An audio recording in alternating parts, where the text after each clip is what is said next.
Olá, boa noite a todas e a todos. É uma alegria. Eu sou Daniele Teixeira, para quem não me conhece. Estamos aqui no lançamento do Arquitetura do Planejamento Sucessório, tomo 3. Queria dizer que é uma alegria agradecer primeiro à Fórum, parabenizar por ter acreditado nesse projeto, já de tanto sucesso pelo tomo 1, tomo 2 e agora no lançamento do tomo 3, como também cumprimentar a todas as autoras e autores que estão aqui já presentes, como também ao público que está nos assistindo aí pelo canal do YouTube.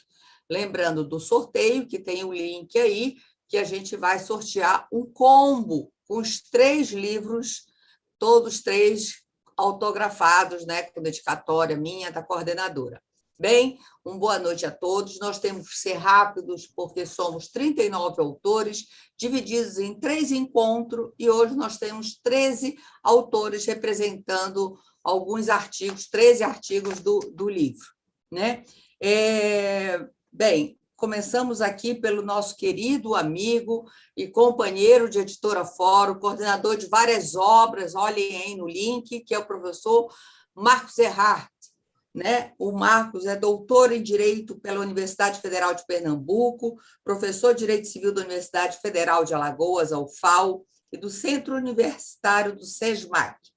Editor da revista Fórum de Direito Civil, a RFDC, vice-presidente do Instituto Brasileiro de Direito Civil, o IBD Civil, presidente de comissão de enunciado do Instituto Brasileiro de Direito de Família, IBDFAM, membro fundador do Instituto Brasileiro de Direito Contratual, IBDConte, e do Instituto Brasileiro de Estudos de Responsabilidade Civil, o IBERC, advogado, e escreveu um artigo junto com o professor Gustavo Andrade, nosso querido amigo, e o Marcos está representando o artigo deles.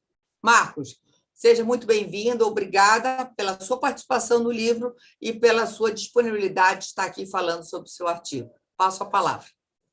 Obrigado, Dani. Obrigado pelo convite. E da próxima vez, amigo, quando você for ler o currículo, você diz assim, que eu estou com vocês desde o tomo 1 do Arquitetura do Planejamento Sucessório, e isso me alegra muito. É muito bom ver esse livro chegando a uma maturidade, ou essa coleção, esse projeto chegando a uma maturidade. Há 3 anos, talvez as pessoas não conhecessem nem o que significava planejamento sucessório. E foi graças ao seu trabalho, tá? Que você congregou tanta gente em torno desse assunto que a gente hoje tem consolidado, eu posso desejar, um grupo, uma escola, estudando um pouquinho mais sobre direito das sucessões. Eu aqui queria mandar um abraço, uma boa noite para todos os meus colegas autores que estão aqui na sala. Vou fazer isso em nome da Marília e do Matheus, tá certo? O mais novo civilista aqui representado no grupo. Eu queria também mandar um abraço para o Gustavo Andrade, você que está assistindo junto com o pessoal do YouTube, que me deu a honra de trabalhar comigo nesse texto. Pessoal, no livro eu trabalho Partilha em Vida com o Gustavo. E a ideia da gente no texto era o seguinte: você sabe o que significa partilha em vida? Quais são as dificuldades de usar esse instituto? Nos últimos anos, a gente, nos tomos 1 e tomo 2 do Arquitetura, começamos a discutir sobre diversos tipos e as diferenças entre as possibilidades de planejamento sucessório. A gente aprendeu que não dá para ter uma fórmula única padrão para todos. Será que a partilha em vida é uma alternativa para o seu cliente? Você pode oferecer isso? E aí a gente resolveu fazer o seguinte: a gente se perguntava como é que a partilha em vida tinha chegado no ordenamento brasileiro. E a nossa metodologia foi resgatar os autores que trabalhavam o assunto desde antes do Código Civil 16. E é interessante a gente ver a preocupação das pessoas. Lá para trás, alguns diziam assim: olha, quem dá antes de morrer, logo aprende a sofrer muito. O Astolfo Rezende e o Clóvis Bevilacqua, discutindo o assunto, chegavam a comentar o seguinte: a partilha em vida no direito brasileiro é uma fruta exótica, talvez ela não subsista aqui. Mas discutir partilha em vida é discutir a sucessão através de instrumentos contratuais. Eu posso ter a partilha em vida por testamento, eu posso ter a partilha em vida através da doação, mas a grande dificuldade é entender se essa doação implica em adiantamento de legítima ou não, se as decisões relativas à partilha em vida podem ser revogáveis, como acontece com a doação comum, e, principalmente, se a gente vive hoje o desafio da longevidade, e cada vez mais a gente quer ficar mais tempo nesse mundo, o momento de decidir fazer a partilha em vida pode ser uma decisão muito longe da data da abertura da sua sucessão. E se você continua nesse mundo, você pode ter outros filhos, você pode adquirir mais patrimônio. E será que a partilha em vida vai estabelecer a segurança necessária que você precisa para utilizá-la como ferramenta de planejamento sucessório? E ainda tem um desafio. Na minha experiência como advogado, os casais que chegam pensando em fazer uma partilha em vida e querem discutir com todos os herdeiros, deixar tudo às claras, tá? São famílias casadas em regime normalmente de comunhão universal de bens. Qual é o impacto do regime de bens para a possibilidade de definir partilha em vida? Então, quais a origem dos institutos? Quais são os requisitos para você ter uma partilha em vida que tenha validade e eficácia? O que é que vai acontecer depois de que fatos supervenientes ou que fatos supervenientes podem interferir com a partilha em vida? É nessa ótica que gera o texto. Eu espero que eu tenha deixado vocês que estão assistindo suficientemente curiosos para ler as conclusões da gente e para conhecer um pouquinho desse instituto, se você não teve chance ainda de vê-lo na prática. Dani, eu quero ouvir os meus colegas, então vou te devolver a palavra, agradecendo mais uma vez a chance e a oportunidade de seguir com você nesse projeto, minha amiga. Tá certo, muito obrigada, Marcos, ao Gustavo. Vamos passando a palavra para a Karen Henrique, que eu acho que eu tive muita influência da Simone, porque o que tem de gaúcho, tchê, nesse livro, né? Só aqui o Cláudio, a Laís, mas temos também do Nordeste, aí o Leandro, a Patrícia fazendo a representatividade. E o Paraná, que não pode deixar de faltar, né, Marília? Que também temos a alegria de sempre estar junto. Karen escreveu sobre grande capital, Karen Regina Rick Rosa, currículo advogada, mestre em Direito, especialista em Direito Processual Civil, professora de Direito Civil e Direito Notarial e Registral, acadêmica ocupante da cadeira da 38ª da Academia Notarial Brasileira, vice-presidente da Comissão de Direito Notarial e Registral do IBDFAM, professora convidada da Associação dos Juízes do Rio Grande do Sul, a Júris, professora convidada da pós-graduação da Faculdade do Ministério Público do Rio Grande do Sul, FMP, professora convidada da pós-graduação da Faculdade 8 de Julho e autora de diversos artigos e livros. Karen, a palavra é com você. Muito obrigada, Daniele. Boa noite a todos.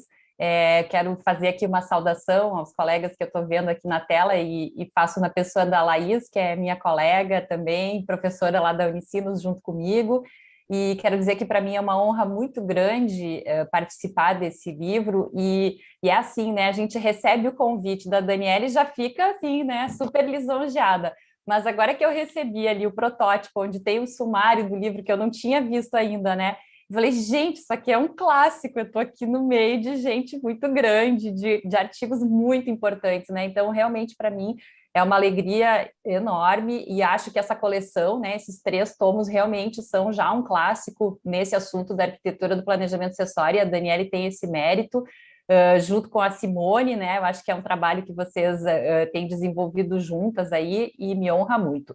Bom, e fazendo aqui o mesmo papel que o Marcos fez, né? A minha ideia aqui com vocês é fazer um teaser, né? É dizer para o leitor, gente, vocês têm que ler o meu artigo aí sobre o ganho de capital na sucessão. Primeiro, porque é um assunto pouco falado, né? Ele é um assunto pouco abordado e que pode ser muito interessante lá, né? Eu começo o artigo explicando o que significa o ganho de capital, as hipóteses de incidência do ganho de capital, e uma das hipóteses é lá no momento da sucessão causa-mortes, né? Lembrando que a transmissão causa-mortes, ela se opera no momento da morte, né? Então o inventário, ele simplesmente formaliza essa transmissão, e o formal de partilha ou a escritura pública de inventário lá de partilha é o instrumento que vai operacionalizar essa transmissão, e claro que o meu foco aqui foi justamente no inventário extrajudicial, porque é o tema que eu trabalho, né? A atividade extrajudicial é o meu foco, e especialmente por quê? Porque os notários, eles têm o dever de emitir a DOI, né? Sempre que há uma transmissão, eles precisam fazer a declaração de operação imobiliária que vai para a Receita Federal, e aí a gente já começa a problematizar, né? Se esse envio da DOI tem alguma influência para aquela informação que vai ser lançada depois lá no imposto de renda, então, dos herdeiros, dos legatários, né? Quais são as formas de lançamento, como que pode ser feito esse lançamento. Para abordar um pouquinho da parte do extrajudicial, eu falo, então, da possibilidade de lavrar a escritura pública de inventário quando há testamento, né? Em alguns estados nós temos regras de corregedoria que autorizam, o estado do Rio Grande do Sul é um exemplo. Falei um pouquinho também sobre a possibilidade de fazer o inventário por escritura pública, trazendo aí algumas nuances do provimento 100 do Conselho Nacional de Justiça, e aí, claro, as vantagens, então, da aplicação dos redutores lá para o cálculo, para a apuração do ganho de capital. E acho que ficou bem interessante, né, modéstia à parte, mas mais pela ajuda que eu tive até de fazer as simulações junto com o meu contador, que é o meu parceiro. Eu falei com ele, gente, vamos botar isso aqui na prática para o pessoal ver como que funcionaria mesmo. Então, a gente fez algumas simulações que estão lá em anexo. Fica aqui o convite para todos e depois quero também ter o feedback aí dos colegas, se gostaram ou não do artigo, e desejo um super sucesso, já é sucesso. Daniele, te devolvo a palavra. Muito obrigado, Karen, pela sua participação. Eu acho que também é importante, eu não falei no início, mas vou roubar um minutinho só para falar que o Arquitetura do Planejamento Sucessório começou com o tomo 1, né? Mas daí se tornou uma marca, né? Eu criei, registrei essa marca. O Arquitetura do Planejamento Sucessório é um selo de qualidade, tem entre os livros um dos produtos dele, tem também a live do Arquitetura do Planejamento em Pauta, uma live que eu faço só com autores do Arquitetura, que eu acho que já fiz aqui com vários de vocês. Também o congresso que eu faço em parceria com a Simone, nesse intuito de compartilhar, de somar, agregar, e vem, inclusive, a 4ª edição do congresso, agora, edição especial.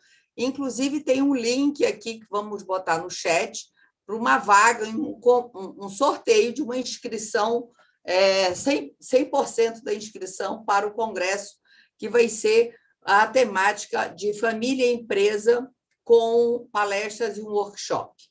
Bem, e também o curso, né, Planejamento Patrimonial Sucessório, PPS, com a Ana Carolina Brochado Teixeira, Daniel Bucar, Simone e eu. Então, é interessante como o livro cresceu, desenvolveu e se tornou essa marca que é o Arquitetura. E eu acho que muito do sucesso é escolher literalmente os autores, os temas para isso. Essa obra, os livros, não é só minha, é de todos nós que compomos. E eu acho que eu fico muito feliz com o retorno de vocês, de se sentirem muito felizes de participarem, e sei que todo mundo escreve, lógico, dedicando, se empenhando ao máximo para estar nessa coleção. Fiquei muito feliz com o prefácio do livro do professor Rolf Madaleno, um autor de reconhecimento nacional e que sempre participou desde o tomo 1. Eu não era ninguém, pedi, convidei ele para participar e ele prontamente, e sempre me prestigiou muito, e eu fiquei muito feliz com as palavras. Vocês vão ver quando receberem o livro, das palavras do professor Rolf. Bem, passando adiante, Karen, eu sei que você tem aula daqui a pouco, muito obrigada mesmo. Passo para a nossa querida Marília Pedroso Xavier, que também está com horário, que tem um filhinho recém-nascido, né, Marília? Mas muito obrigada pela sua participação. A Marília não podia escrever, um artigo que eu pedi para ela escrever, a questão do contrato de namoro, o livrinho ali da Editora Fórum. A Marília já participou do tomo 1 também, um artigo em coautoria com a Luciana. Dessa vez, elas escreveram autonomamente, a Luciana escreveu sobre trust, e eu fico muito feliz que sou companheira delas de várias pesquisas, de encontros acadêmicos, de grupos de pesquisa, encontramos no Max Planck também em pesquisas, de ser fruto também da tese delas de doutorado e assim por diante. Eu digo que eu quero ser elas quando crescer, né, Marília e Luciana? Vamos lá. Marília é professora da graduação e pós-graduação de Estrito Senso, da Faculdade de Direito da UFPR, doutora em Direito Civil pela USP, mestre graduada em Direito pela UFPR, coordenadora de Direito Privado da Escola Superior de Advocacia do Paraná, diretora do Instituto Brasileiro de Direito Contratual, IBDECONT, coordenadora da Clínica Jurídica de Advocacia Disruptiva e do Observatório Jurisprudencial em Direito de Família e Sucessões, junto ao Núcleo de Prática Jurídica da UFPR, advogada, mediadora da Arbitac e da CANFIEP, leciona em diversos cursos de graduação e pós-graduação, autora de diversos textos jurídicos e de livros como aquele ali, que está, acho que terceira, sei lá, em qual edição já, que é um marco pela seriedade que aborda o assunto. Eu sempre falo a importância com que você, os conceitos jurídicos que você utiliza no seu livro. Marília, muito obrigado, passo a palavra para você. Muito obrigada, Dani, né, me permita, diante da nossa intimidade, né, de te chamar assim, eu quero reiterar aqui o meu boa noite a todas e todos, quero saudar aqui os meus colegas, autores, quero fazer um agradecimento muito caloroso e especial à Editora Fórum por ter viabilizado mais um tomo, né, dessa série, que realmente, como foi dito, sem qualquer favor, sem qualquer dose de exagero, a arquitetura do planejamento sucessório representa um marco divisório, né, realmente, no assunto no Brasil, responsável por fomentar, responsável por levar o conhecimento, responsável por até trazer um pouco para as pessoas o que significa, né, como bem disse nosso caríssimo Marcos Erhardt, o que significa planejamento patrimonial e sucessório. Então, eu fico realmente muito honrada de ter a oportunidade de participar desse projeto, né, desde aí do tomo 1 e agora no tomo 3, e quero também saudar todos que nos assistem aqui pelo YouTube. E, de fato, né, me parece que as palavras aqui da Dani foram absolutamente pertinentes, né, o tema do contrato de namoro, na minha leitura, ele passa, né, pudéssemos fazer um recorte, assim, de um percurso histórico, ele passa por 3 fases. Primeiro, é uma fase de um absoluto desprezo, ele é rechaçado, mais do que isso, ele é ridicularizado, né, foi realmente um desafio muito grande pesquisar sobre o tema, que muitas vezes as pessoas imaginavam que contrato de namoro seria algo como 2 namorados, ao iniciar um relacionamento, terem que contratualizá-lo, terem que ter toda uma burocracia, e não é nada disso. Na realidade, depois o contrato de namoro passa por uma segunda fase, que nós localizamos, né, como uma fase de aceitação, que é quando a doutrina ela deixa de ser tão reativa, tão apressada, deixa de dizer que ele seria nulo de pleno direito, que seu objeto seria ilícito, que ele existiria para fraudar uma união estável, porque a doutrina ela vai captando, né, o fato de que as relações sociais hoje mudaram. O direito de família não é mais o mesmo. E mais, a doutrina familiarista é muito precisa em identificar que há um descompasso muito grande entre o Código Civil e a realidade, né, sociológica vivida pelas famílias. Então, com o aporte nas ideias de amor líquido do Zygmunt Bauman e também com as ideias que permeiam o nosso direito de família hoje, em especial a ideia de direito de família mínimo, nós tecemos, então, todo um raciocínio para dizer que o namoro de antigamente era muito comportado, ele não trazia nenhum tipo de confusão como hoje, que nós temos, sim, uma zona de penumbra, nós temos, sim, precisamos encarar isso de frente, nós temos uma zona cinzenta em que muitos casos, né, numa sociedade em que permite hoje, né, que casais e namorados, por vezes, viajem juntos, passem longos períodos, se frequentem, tenham uma vida sexual prévia, né, enfim, antes de um relacionamento mais sólido, e que por vezes até coabitem, né, por diversas razões, nós temos sim, né, ali o que hoje o STJ já chancela, e em uma palestra recente preparada para o IBDFAN do Rio Grande do Sul, eu identifiquei que todas as regiões hoje do Brasil têm julgados já, em que na ementa nós temos a expressão namoro qualificado, então nós temos realmente hoje um namoro com tons contemporâneos que realmente cria essa possível confusão com uma união estável. Lembrando que o conceito da união estável está no artigo 1723 do Código Civil e diz que a união estável é uma união pública contínua e duradoura com o objetivo de constituir família. E como que o contrato de namoro, então, enfrentando aqui, em poucas palavras, se torna um instrumento de planejamento sucessório?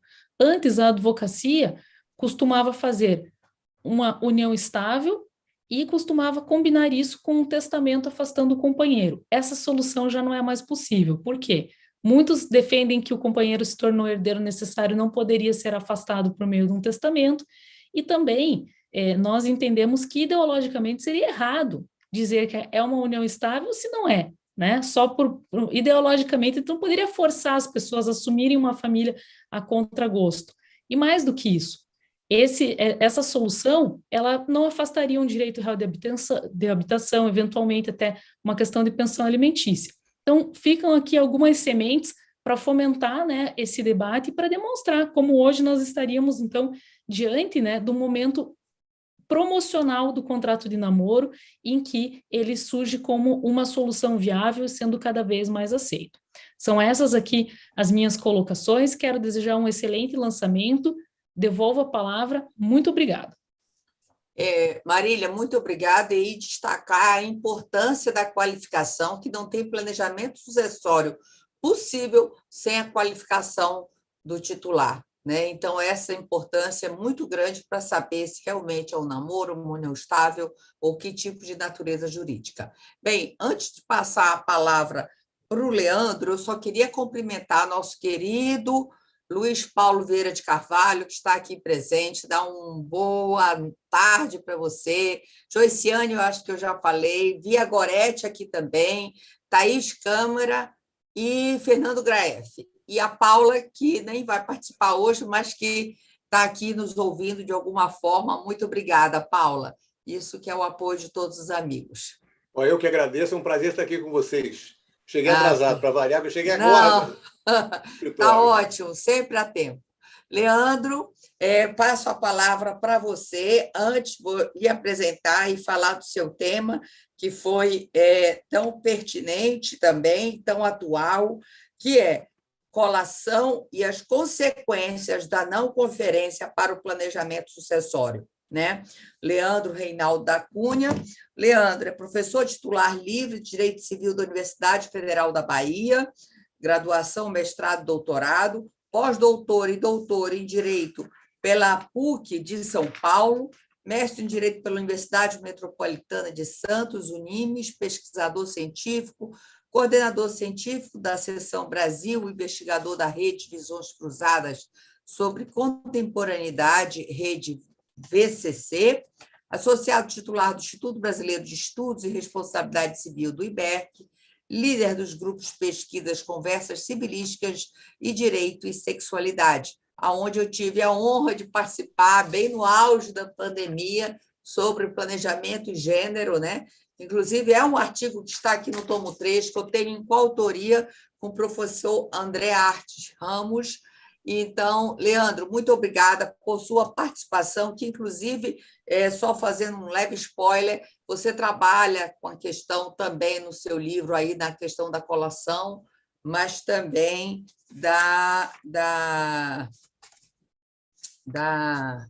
Ai, meu Deus.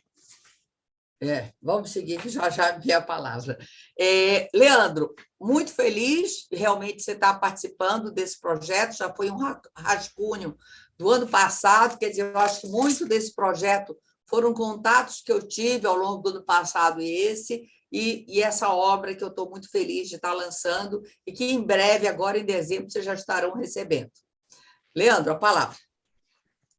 Obrigado, Daniele, muito obrigado a todas e todos que estão presentes aqui. É um prazer estar aqui ao lado de vários colegas, várias pessoas que eu admiro tanto, e é uma honra fazer parte, né, desse projeto tão grandioso e necessário que é o Arquitetura do Planejamento Sucessório, né? Estar aqui fazendo parte do tomo 3 é extremamente relevante e importante. Fico muito feliz mesmo com o convite.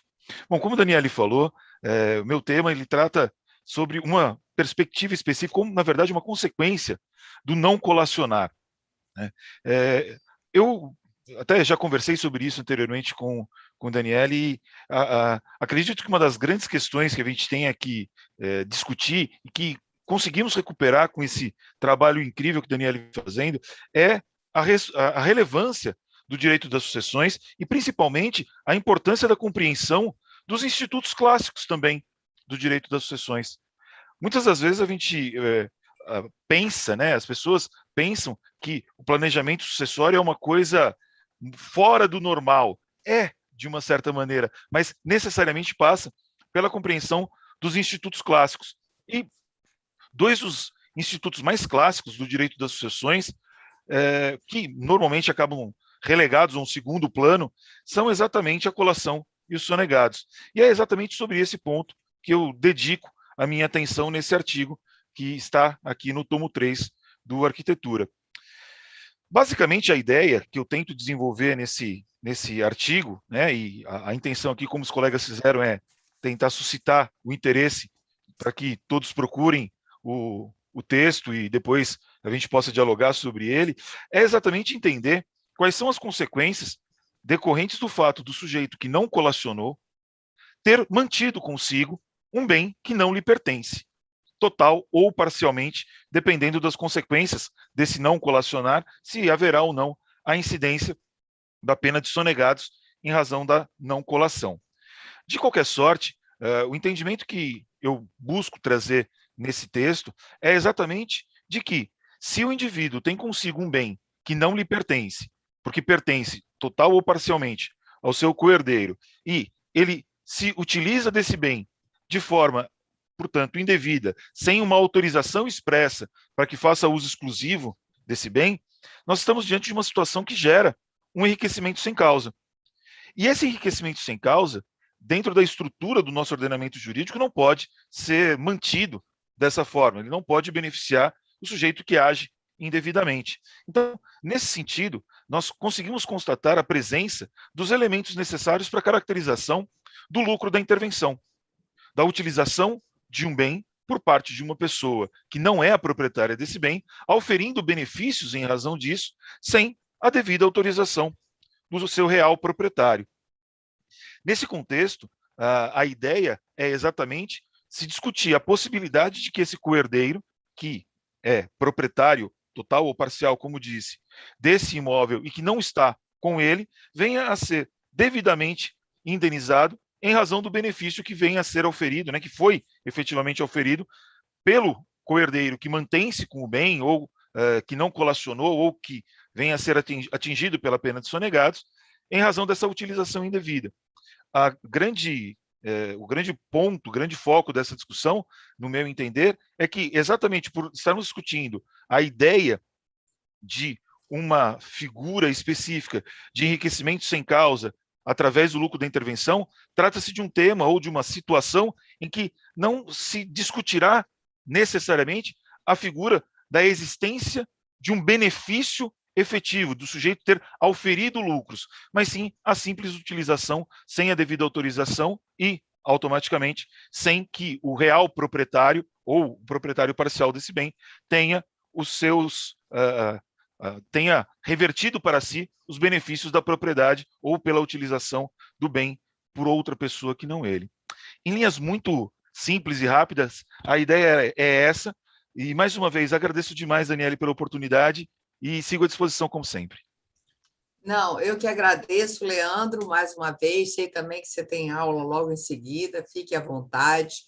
Aproveito para chamar a nossa querida Joiciane Bezerra de Menezes, que, independente do currículo que eu vou apresentar, uma amiga muito querida, que eu admiro muito, que tem um artigo em coautoria, né, com a Patrícia de Deus Ciríaco, como é que pronuncia o nome dela?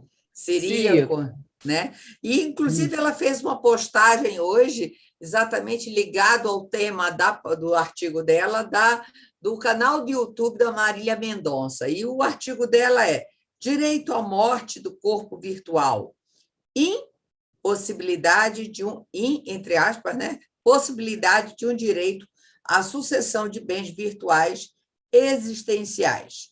Professora Joiciane, doutora em Direito pela Universidade Federal de Pernambuco, UFPE, professora titular da Universidade de Fortaleza, programa de pós-graduação estrito sensu, mestrado, doutorado em Direito da Universidade de Fortaleza, professora associada pela Universidade Federal do Ceará, coordenadora do grupo de pesquisa do CNPq Direito Civil na Legalidade Constitucional, editora da revista Pensar, revista de Ciências Jurídicas, e advogada também.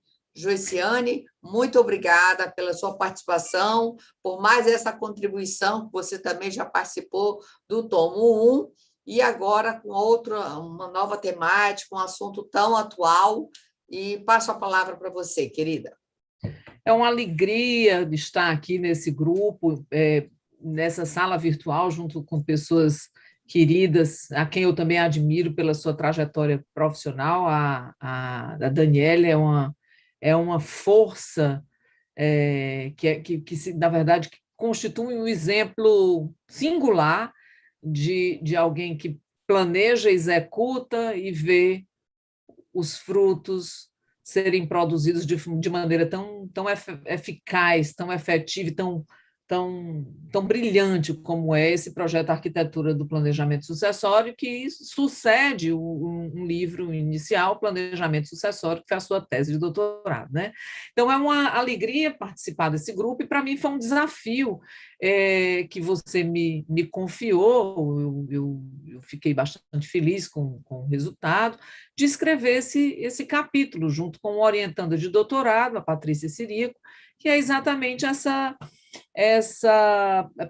para pontuar, né? Até que ponto vai a herança digital. Nós partimos desse título um pouco provocativo para dizer que o corpo físico morre, mas o corpo virtual, ou o corpo eletrônico persiste, né? Vivemos hoje um exemplo muito significativo com a morte da Marília Mendonça, que no momento da sua morte, 5 de novembro, tinha cerca de 38 milhões de inscritos, e esse perfil avança com mais, chegando hoje a quase 42 milhões.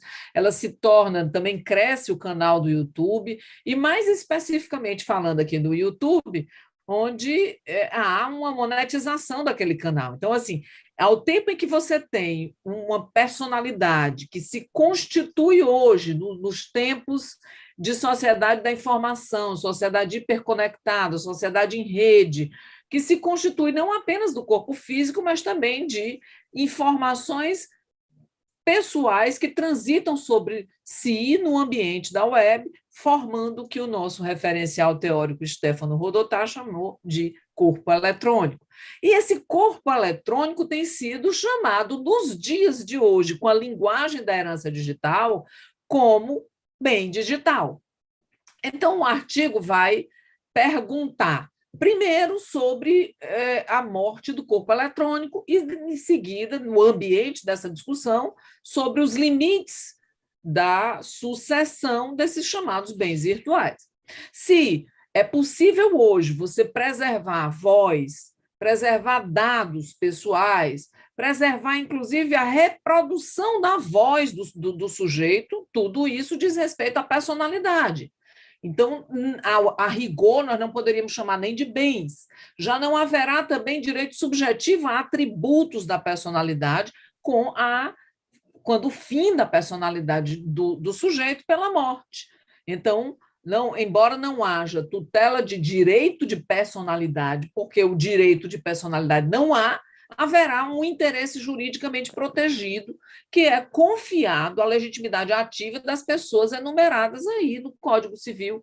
E eu não vou saber de cor, entre o artigo 11 e 20, você vai encontrar a tutela de interesse protegido. Mas ali não se trata, de maneira técnica, de direito de personalidade. Então, os bens digitais, assim como os demais atributos da personalidade, que não são tocados pelo direito das sucessões, mas sim pela tutela desses interesses, que cabe nesse vasto campo do direito da personalidade, fazendo só essa ressalva de que direito de personalidade efetivamente não é, mas se trata de um interesse protegido, confiado às pessoas designadas no artigo, salvo engano, 12 e 20, né, é que nós vamos ter algo que escapa do direito das sucessões. Mas, ao mesmo tempo, teremos alguns interesses que, na verdade, vão configurar bens, como, por exemplo, a monetização do canal do YouTube da Marília Mendonça, com certeza deve estar em franca ascensão, com os anúncios, com a quantidade de visualização, eu anotei hoje, já tem 14 bilhões de visualização, as músicas que ela... dela, que foram ouvidas, inclusive ela está em top 10, é trends hoje, né? Então, tudo isso repercute como bem digital econômico, que vai ser, em virtude dessa natureza patrimonial econômica, ele pode ingressar essa discussão na sucessão. Então, o interessante é que a sociedade em rede vai nos desafiar. Nós não chamamos mais de virtual algo que se opõe à realidade, em virtude da quebra da materialidade, mas o virtual também é real, factível e pode produzir ou chamar tutela de interesse, ou pode também produzir riquezas e serão abordadas na sucessão. Eu vi aqui que o meu tempo encerrou, o botão do eject já está aqui piscante, e eu agradeço a atenção. Estou vendendo aqui o peixe, comprem o livro, porque esse nosso é apenas um dos tantos artigos super, hiper, mega interessantes dessa coletânea e desse volume especificamente. Muito obrigada, Daniele.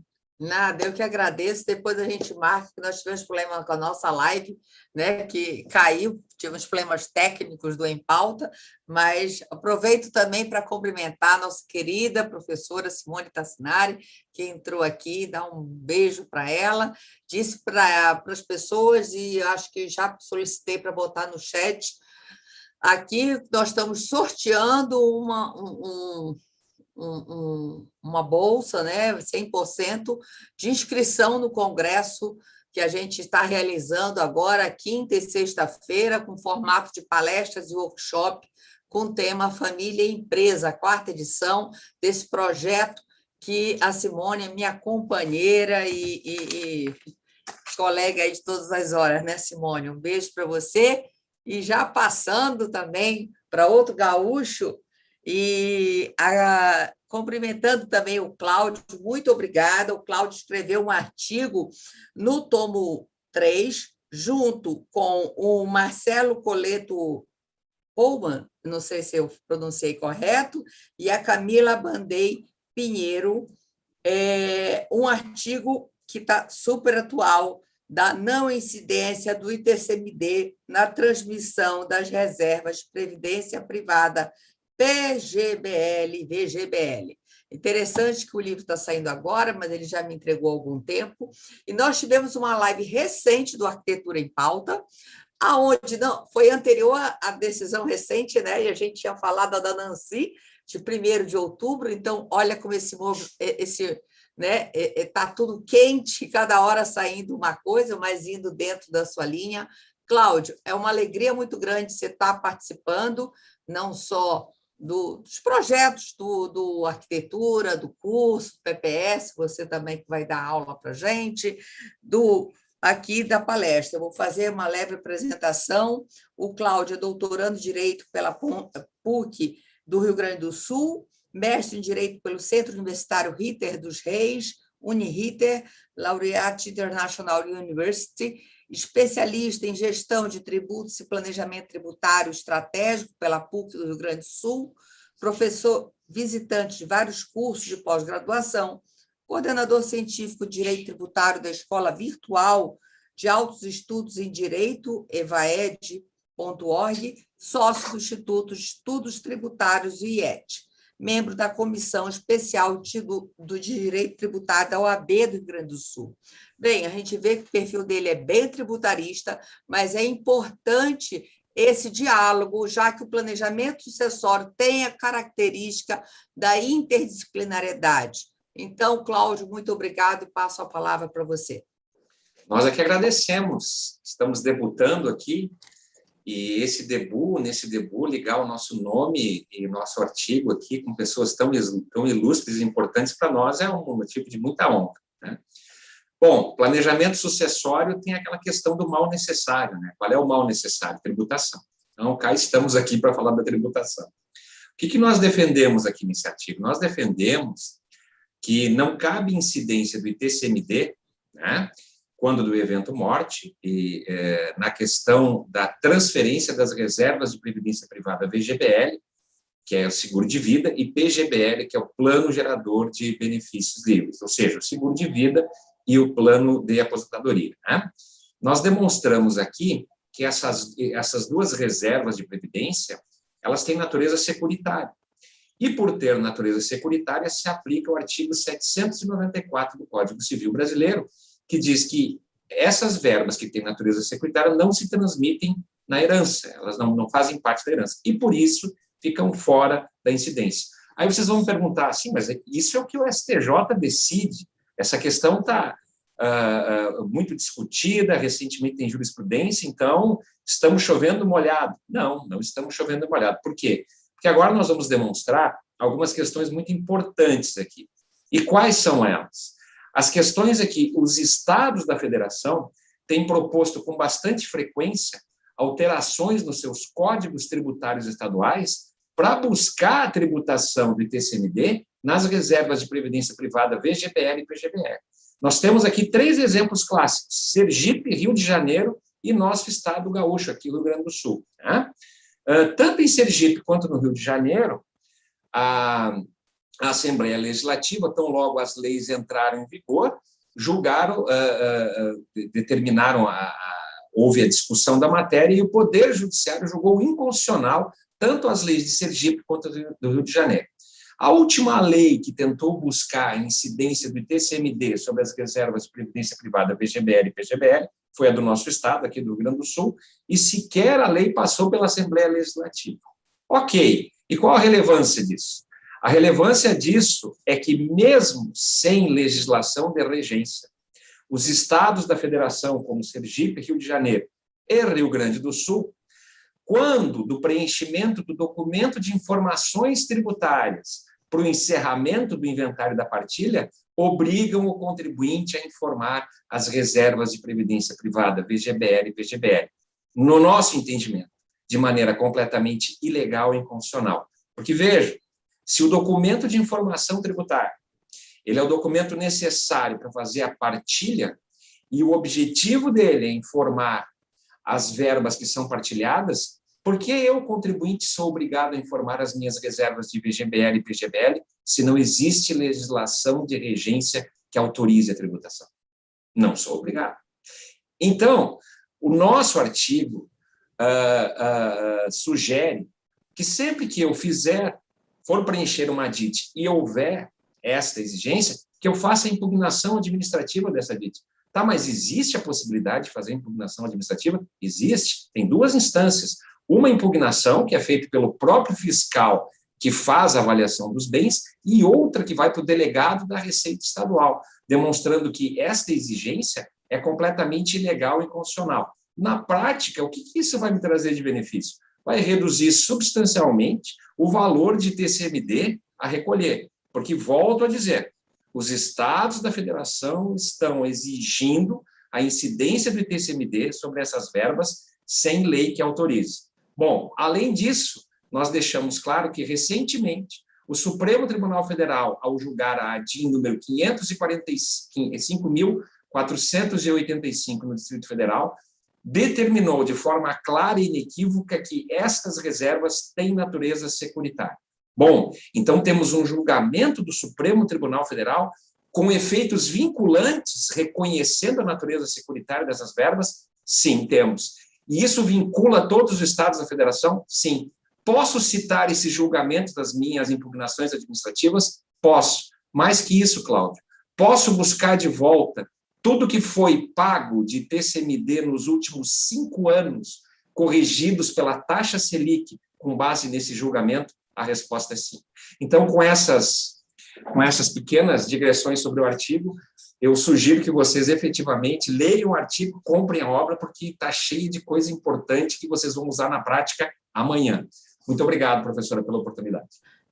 Eu agradeço, Cláudio, mais uma vez, um tema tão pertinente e atual, e muito bom essa interdisciplinariedade. Bem, passando em seguida para Laís, né? Certo? Certo. A Caroline ficou para depois, Laís Machado Lucas. Laís, muito boa noite, seja bem-vinda. Aqui tem um artigo em coautoria com a Fernanda Borghetti, né? A governança corporativa e avalia do Conselho de Administração para as Empresas Familiares. A Laís é doutora em Direito pela UFRJ, não, né? Federal do Rio Grande do Sul, mestre em Direito pela PUC do Rio Grande do Sul, coordenadora adjunto da especialização em Direito Empresarial da PUC do Rio Grande do Sul, professora de curso de graduação em Direito da PUC do Rio Grande do Sul e da Unicinos, professora titular do mestrado profissional em Direito da Empresa e dos Negócios da Unicinos, e advogada também. Laís, seja muito bem-vinda, a palavra com você. Daniele, demais colegas que estão aqui, também a audiência que está conosco no YouTube, muito boa tarde, quase boa noite, por aqui no Rio Grande do Sul. É um enorme prazer estar aqui entre vocês, porque, assim como os colegas que me precederam falaram, eu sempre fui uma fã e uma consumidora da arquitetura do planejamento sucessório. E, de repente, me chega o convite, transmitido pela Fernanda Borghetti, que escreveu juntamente comigo o artigo, de fazer parte desse tomo 3. Então, queria te agradecer muito por essa oportunidade, por esse projeto, dizer que é uma referência, né, para quem trabalha, especialmente eu que trabalho bastante com empresas familiares, é uma referência, esses livros, e de grande valia para os profissionais do direito que atuam nessas áreas. Queria também dirigir um especial agradecimento à professora Simone Tassinari, que está aqui conosco, uma querida colega aqui do Rio Grande do Sul, já trocamos figurinhas lá pela PUC e também pela URGS. Simone, é uma honra estar aqui dividindo esse espaço contigo. Bom, o artigo que foi escrito por mim pela professora Fernanda Borghetti, ele parte da nossa matriz acadêmica e profissional, que é o direito empresarial. Então, o direito empresarial, lá pelas tantas, ele necessita se tocar com alguns pontos da sucessão, especialmente porque nós temos um expressivo número de empresas familiares aqui no nosso Brasil. No Rio Grande do Sul, esse número é muito mais expressivo, então, nós nos deparamos com essa realidade que vem lá do ambiente empresarial, e que quando nós chegamos nessas empresas para auxiliá-los em quaisquer que sejam as áreas, nós verificamos que existem, por vezes, algumas questões da própria família, que são objetos mais do direito de família, e quando vem o evento sucessão, nos deparamos também, novamente, com algumas necessidades de interligar essas disciplinas para que a gente possa resolver os problemas que estão ali postos. Não só o direito empresarial tomou conta da minha vida já desde a graduação, mas também desde a graduação eu me dediquei a estudar as questões de governança corporativa. E as questões de governança, os instrumentos, os mecanismos fornecidos pela governança, em muito nesses últimos anos, me auxiliaram nessa prática profissional e também foram muito desenvolvidos academicamente, né, nos mais variados países em que este instrumento acabou tendo um desenvolvimento maior. Aqui no Brasil não foi diferente, a gente tem um forte movimento de governança e um despertar, um olhar das empresas para alguns dos seus mecanismos, dos seus instrumentos, que podem ajudá-las a ter uma melhor performance. E é aí que surge, então, a ideia de nós juntarmos todos esses mecanismos, como disse, muito oriundo da prática profissional, daquilo que nós encontramos de necessidade no atendimento das empresas, de nós alinharmos expectativas no momento de fazer a sucessão de uma empresa familiar, no momento em que aqueles que estão ocupando naquele momento os cargos de gestão ou que estão numa posição societária relevante, em que eles chegam na linha de vamos ter que aqui passar o bastão. E é aí que a governança entra como sendo uma grande aliada, porque alguns mecanismos de governança, eles acabam sendo extremamente úteis para que a gente possa alinhar esses interesses entre aqueles herdeiros que porventura estejam vindo, ou então até mesmo uma empresa que decide lá pelas tantas, que não quer continuar com a gestão da família, mas que quer partir para uma gestão profissionalizada. E o que nós propomos nesse artigo é a implementação dos conselhos de administração. Conselhos esses que são obrigatórios nas companhias de capital aberta pela previsão da Lei 6404, mas que podem ser utilizados em outros tipos societários, como as sociedades limitadas, que são o mais comum, as sociedades anônimas de capital fechado, e que eles ajudam nesta transição, nesta implementação de melhores práticas para dentro dessas empresas que precisam. Então, já dei um spoiler bom aqui do artigo, né? Como também os colegas que me precederam, quero muito continuar ouvindo os demais aqui. Professora Daniele, mais uma vez, parabéns pela obra, pelo projeto, e muito obrigada pela oportunidade de estar aqui com vocês. Laís, eu que agradeço muito a sua participação e da Fernanda. Aproveito mais uma vez, a temática é tão importante, empresa e família, que foi a temática escolhida através de uma pesquisa de maior interesse, né, Simone, para a 4ª edição do Congresso Arquitetura do Planejamento Sucessório, que vai ser uma edição especial com palestras e workshops sobre a temática, a partir agora de quinta-noite e sexta-feira, uma manhã inteira de workshop, botando literalmente a mão na massa. Bem, passo a palavra para a Roberta Mauro Medina Maia. Querida Roberta, muito obrigada. Eu fui até, olha, eu adiantei o seu horário, vi também que você teve maior disponibilidade. A Roberta, te agradecer, que a Roberta foi a primeira pessoa a mandar um artigo quando o livro ia sair numa outra data. Ela, Dani, para eu ficar livre logo, deixa eu te entregar esse artigo. E eu fiquei guardando ele até realmente, com a pandemia, tudo se atrasou. Mas muito obrigada, Roberta, pelo seu comprometimento, que a Roberta, essa carinha de neném, tem vários filhos tão querida e preparada como ela. Mestre e doutora em Direito Civil pelo UERJ, professora dos cursos de graduação e pós-graduação da PUC do Rio de Janeiro, advogada, uma grande amiga. Roberta vai falar sobre usufruto de cotas, desafios e peculiaridades. Eu sabia o tema, mas queria ler o título corretamente. Obrigada, professora Daniele Teixeira, pelo convite. Queria aqui, enfim, agradecer também a presença da Simone Tassinari e dos demais que estão conosco. É uma alegria vê-los ainda virtualmente, né? Mas já com perspectivas de melhora e de reencontros em breve. Enfim, queria agradecer muito a professora Daniele pelo convite para que eu pudesse participar da obra e também para que eu pudesse falar sobre o meu artigo. Como a professora Daniele já me conhece há bastante tempo, ela sabe que eu senti na pele, sinto ainda, os efeitos de um planejamento sucessório bem feito, tendo em vista que eu sou da 3ª geração de uma família empresária. Então, o artigo, né, que eu escrevi para essa obra, ele é, como a professora Daniele disse, sobre o usufruto de cotas, que é um tema que conecta o direito societário, o direito das coisas e o direito das sucessões.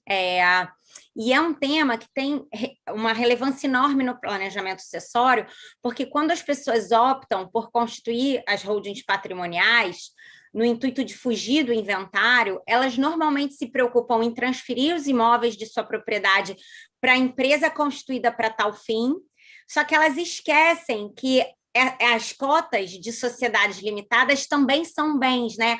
A gente tem muito esse apego à ideia do imóvel, não, o imóvel vai dar problema no inventário e tal, e esquece da propriedade imobiliária, que é igualmente inventariada. E aí, em alguns casos, às vezes as pessoas até se surpreendem, poxa, mas eu transferi tudo para a empresa, essas cotas estão inventariadas, e aí você realmente fica preso àquelas amarras impostas pelo inventário, né, na hora de, eventualmente, dispor desses bens. Então, o usufruto ele é a alternativa ideal para se evitar justamente que isso aconteça, porque o titular das cotas pode, em vida, doá-las para os filhos, e aí ele reserva para si o uso e a fruição dessas cotas. Isso vai garantir a ele, possivelmente, o direito de seguir percebendo os dividendos que essas cotas geram, né, quando essa não é uma empresa deficitária, é uma empresa que gera lucro, e, eventualmente, também participar de deliberações societárias ou até administrar a sociedade enquanto ainda estiver vivo. E um ponto interessante desse artigo, que eu procurei explorar bastante, foi justamente o que envolve essa questão de como fica a gerência, a administração da empresa, quando há usufruto de cotas, né? Como é que fica, por exemplo, a divisão do direito de voto, tendo em vista que, por meio do usufruto, o que fica, o que é mantido com o doador, que era o antigo proprietário das cotas, é o uso e o gozo, né, desse bem, que é, então, doado aos seus herdeiros. Mas de que maneira o direito de voto, por exemplo, se encaixa aí? Então, além dessa questão, eu abordo também, eventualmente, a importância de se discriminar adequadamente, como é que fica a situação do cônjuge, tendo em vista que, na sociedade limitada, não necessariamente cônjuge ou herdeiros, né, poderão integrar a sociedade. Então, eu faço também uma distinção em relação ao que acontece quando se trata de uma holding puramente patrimonial e quando se trata de uma empresa operacional, uma empresa que, enfim, está funcionando, que tem empregados, que tem uma atividade que está em curso, que está em operação, né? Então, eu tentei, resumidamente, evidenciar quais são as vantagens de se adotar o usufruto de cotas e também os riscos que precisam ser considerados pelo instituidor, né? Falei também dessa necessidade de se analisar previamente que o contrato social diz respeito a respeito dessa doação de cotas para os herdeiros, porque, eventualmente, assim, pode ser que o contrato social vede, proíba. E aí, finalmente, eu tentei expor e evidenciar o quanto o usufruto de cotas é um instrumento importante, não apenas do ponto de vista do planejamento sucessório, mas também para fins de preservação da empresa diante dos percalços que podem ser enfrentados em virtude da morte de um dos sócios. Então, eu espero que vocês se interessem pelo tema, ele realmente é usado com frequência no planejamento sucessório e, eventualmente, de maneira bastante eficaz. Muito obrigada pela atenção, foi um prazer estar com vocês hoje. Querida Roberta, muito obrigada mais uma vez, sei que também você está com compromisso, muito obrigada por você ter disponibilizado esses minutinhos entre banca e aula e tal. Beijo grande para você, tá bom? Beijo, muito obrigada. Bem, vamos seguindo agora com a nossa querida Patrícia Ferreira Rocha.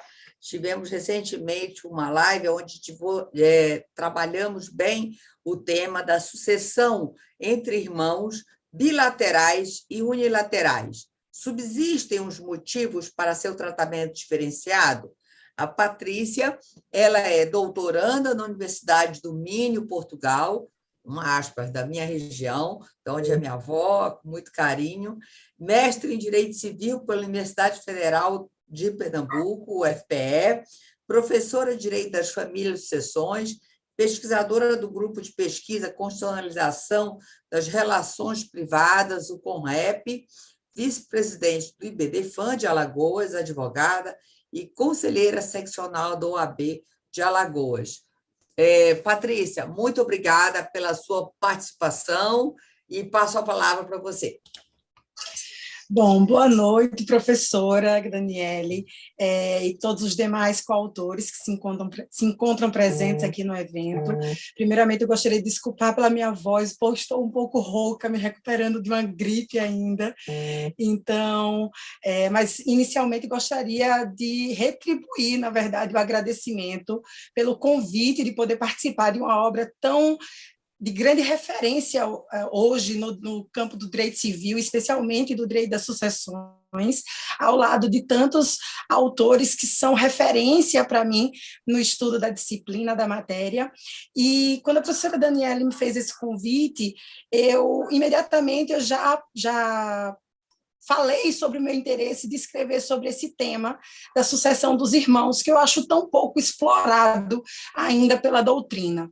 E aí eu me questionei, será que se a gente fala tanto hoje em tantas reconfigurações familiares, será que a gente ainda, dentro do contexto social contemporâneo, será que subsistem ainda os motivos que levaram a esse tratamento diferenciado entre os irmãos bilaterais e unilaterais na sucessão legítima? E aí, para poder explicar sucintamente o artigo, eu preciso começar lembrando que a nossa sucessão legítima, a sucessão organizada pelo Código Civil, é organizada segundo uma ordem de vocação hereditária, que atribui o direito à herança a determinadas classes de sucessores que são ligadas ao autor da sucessão por vínculos familiares, vínculos estes de parentesco ou de conjugalidade e convivência. E aí, entre esses parentes sucessíveis, estão os colaterais até o 4º grau, que herdam na falta de descendentes, de ascendentes, do cônjuge e do companheiro.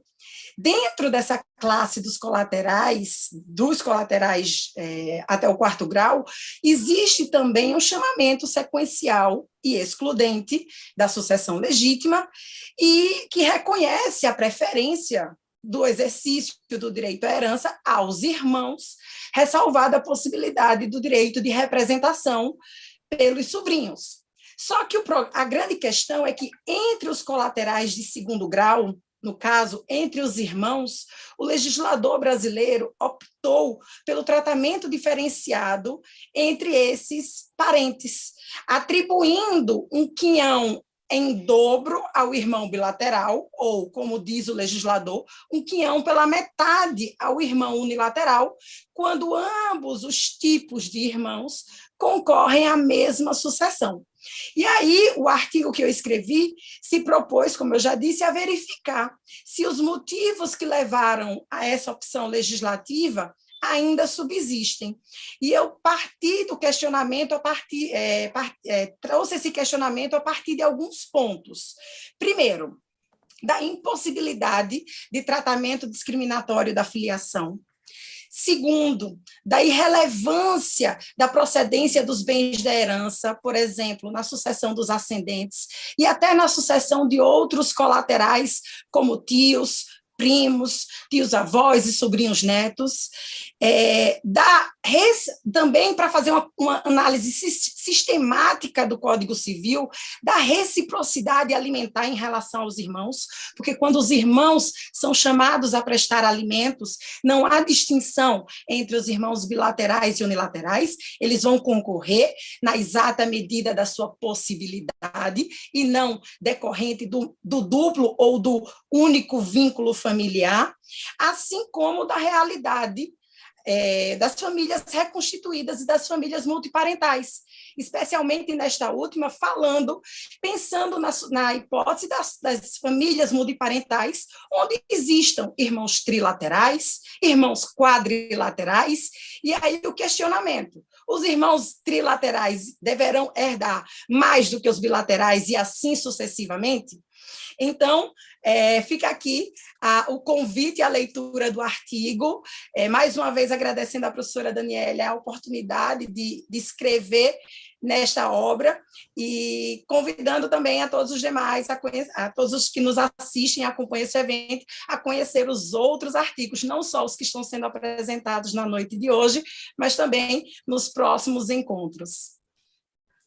Patrícia, muito obrigada, principalmente depois de ver que você está totalmente sem voz, te cuida, faz aí todos os seus cuidados.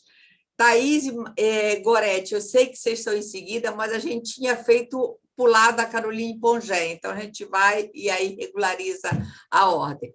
Querida, sei lá como é que eu falo, eu acho que é amiga mesmo, Caroline Pongé, nosso braço direito e esquerdo no curso, no congresso, muito bem-vinda. A Caroline escreveu um artigo junto comigo sobre codicilo. Na verdade, nesse livro tem 2 obras da gente em coautoria, né, Caroline? E esse artigo foi desenhado muito em virtude do que a gente tem visto, falado, e é o artigo Codicilos e Planejamento Sucessório, Limites e Possibilidades. Bem, a Caroline Pogé, ela, além de ser, né, nosso direito esquerdo, cabeça, pé, tudo, coração, mestre em Direito Privado pela Universidade Federal do Rio Grande do Sul, pesquisadora do Núcleo de Estudos e Pesquisa em Direito Civil, Constitucional, Família, Sucessões e Mediação de Conflitos, e do Núcleo de Estudos de Direito Civil Constitucional do Grupo Virada de Copérnico, da UFPR, e advogada. Caroline Pogé, a palavra com você. Muito obrigada pela participação, pela coautoria e por tudo que você é na nossa vida, né, Simone? Não posso falar muito, senão me emociono. Não, e aí tu começa falando isso aqui para uma canceriana chorona, emocionada como sou, Dani. Então, assim, é dose, viu? Daqui a pouco quem chora sou eu. Então, eu estou muito feliz de estar aqui hoje. Eu acho que é um momento muito simbólico e muito importante para mim ter essa oportunidade de, mais uma vez, escrever em coautoria com a professora Daniele, estar aqui participando desse lançamento, desse tomo 3 da Arquitetura do Planejamento Sucessório. Então, é um momento em que me resta inicialmente agradecer muito por essa oportunidade e por tantas outras que me são concedidas e pela confiança que é depositada em mim. Então, esse é um momento de muita alegria e muita satisfação e que eu deixo aqui público o meu registro de gratidão efetivamente pela oportunidade. Que eu estendo também esses agradecimentos à professora Simone, que foi minha orientadora no mestrado, que é uma grande amiga que está aqui com a gente hoje também nessa apresentação. Como a professora Daniele mencionou, a gente teve a oportunidade de escrever 2 artigos em coautoria para o tomo 3 da Arquitetura do Planejamento Sucessório. O que vai ser apresentado brevemente hoje diz respeito à utilização dos codicilos como instrumento para fins de planejamento sucessório. E os codicilos, quando a gente pensa neles com essa finalidade, é interessante a sua utilização cotejada, de certa forma, com a desmistificação, digamos assim, do planejamento sucessório. Porque, como a professora Daniele traz em diversos escritos, o planejamento sucessório ainda é visto por muitos como sendo um instrumento voltado apenas a grandes fortunas. Mas quando a gente pensa na realidade em planejamento sucessório, a gente pode pensar numa organização desse patrimônio, ainda que seja um patrimônio mais restrito, mais diminuto, e que seja composto por bens que não são só os bens imóveis da propriedade tradicional, digamos assim, mas até mesmo bens móveis e bens digitais, que são uma temática também bastante recorrente agora na atualidade. Então, a utilização do codicilo, ela pode ser verificada nesse contexto. E o que a gente procurou realizar por meio dessa pesquisa, que foi, então, desenvolvida e apresentada por meio de artigo no tomo 3 da Arquitetura do Planejamento Sucessório, é como os tribunais brasileiros têm enfrentado a temática dos codicilos. Porque, embora lá no artigo 1881 do Código Civil nós tenhamos, então, a menção de que toda pessoa capaz de testar poderá, mediante escrito particular seu, datado e assinado, fazer disposições especiais sobre seu enterro e esmolas de pouca monta a certas e determinadas pessoas, ou indeterminadamente aos pobres de certo lugar, assim como legar móveis, roupas ou joias de pouco valor de seu uso pessoal, a gente não tem, diante dessas cláusulas abertas, digamos assim, do disposto do 1881, do Código Civil, uma definição do que seria pouca monta, de qual seria esse pequeno valor. Então, o objeto de investigação nesse nosso artigo foi tentar delimitar o que é entendido pelos tribunais brasileiros, com base, então, em alguns critérios de pesquisa jurisprudencial que a gente elenca ao longo do artigo, como pouca monta, pequeno valor, passível, então, de se cogitar da utilização do codicilo como um instrumento válido e eficaz para fins de planejamento sucessório. Porque não adianta a gente fazer também um codicilo ou orientar essa realização se no futuro vier a ser questionada, considerando a dimensão que ele vai acabar assumindo em relação ao restante da herança. E ao longo do estudo a gente pode perceber, então, alguns parâmetros, de certa forma, que eu vou indicar brevemente aqui para vocês.